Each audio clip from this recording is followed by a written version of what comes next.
Cancer പ്രതിരോധത്തിന് ജനകീയ ക്യാമ്പയിനുമായി ആരോഗ്യവകുപ്പ്. ആരോഗ്യം ആനന്ദം അകറ്റാം അർബുദം എന്ന ക്യാമ്പയിൻ മുഖ്യമന്ത്രി ഇന്ന് ഉദ്ഘാടനം ചെയ്യും. ഒരു വർഷം നീണ്ടു നിൽക്കുന്ന ക്യാമ്പയിന്റെ ആദ്യഘട്ടം ഫെബ്രുവരി 4 മുതൽ മാർച്ച് 8 വരെയായി നടക്കും. ക്യാൻസർ നേരത്തെ കണ്ടെത്തുന്നതിന് സംസ്ഥാനം നടത്തുന്ന വലിയ ചുവടുവയ്പ്പാണ് ആരോഗ്യം ആനന്ദം അകറ്റാം അർബുദം എന്ന ക്യാമ്പയിൻ.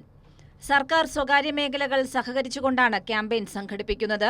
ഒരു വർഷം നീണ്ടുനിൽക്കുന്ന പ്രവർത്തനങ്ങളാണ് ആരോഗ്യവകുപ്പ് ഇതിനായി ആസൂത്രണം ചെയ്തിരിക്കുന്നത്.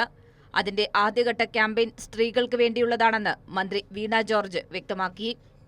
അതായത് അതിനുവേണ്ടിയിട്ടാണ് ഒരു ശക്തമായിട്ടുള്ള ക്യാമ്പയിൻ നടത്തുന്നത്. ഫെബ്രുവരി 4 മുതൽ മാർച്ച് 8 വരെയുള്ളൊരു കാലയളവിൽ ഇങ്ങനെയാണ് ഇത് സ്ട്രക്ചർ ചെയ്തിട്ടുള്ളത്.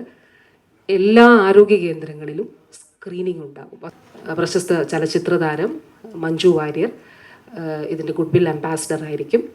അപ്പോൾ നാളെയാണ് ബഹുമാനപ്പെട്ട മുഖ്യമന്ത്രി ഇതിൻ്റെ ഔപചാരികമായ ഉദ്ഘാടനം നിർവഹിക്കുന്നത്.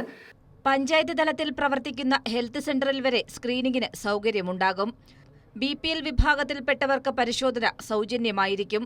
മറ്റുള്ളവർക്ക് സർക്കാർ ആശുപത്രികളിലെ നിരക്കാകും ഈടാക്കുക. സ്വകാര്യ ആശുപത്രികളിൽ കുറഞ്ഞ നിരക്കിൽ സ്ക്രീനിംഗ് സജ്ജമാക്കാൻ സർക്കാർ നിർദ്ദേശം നൽകിയിട്ടുണ്ട്.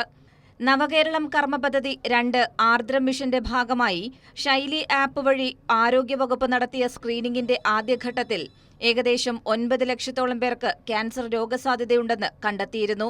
ഇതേ തുടർന്നാണ് ജനങ്ങളിൽ അവബോധം സൃഷ്ടിച്ച് ക്യാൻസർ സ്ക്രീനിംഗ് നടത്തുന്ന ക്യാമ്പയിന് തുടക്കം കുറിക്കാൻ ആരോഗ്യവകുപ്പ് തീരുമാനിച്ചത്. കൈരളി ന്യൂസ്, തിരുവനന്തപുരം.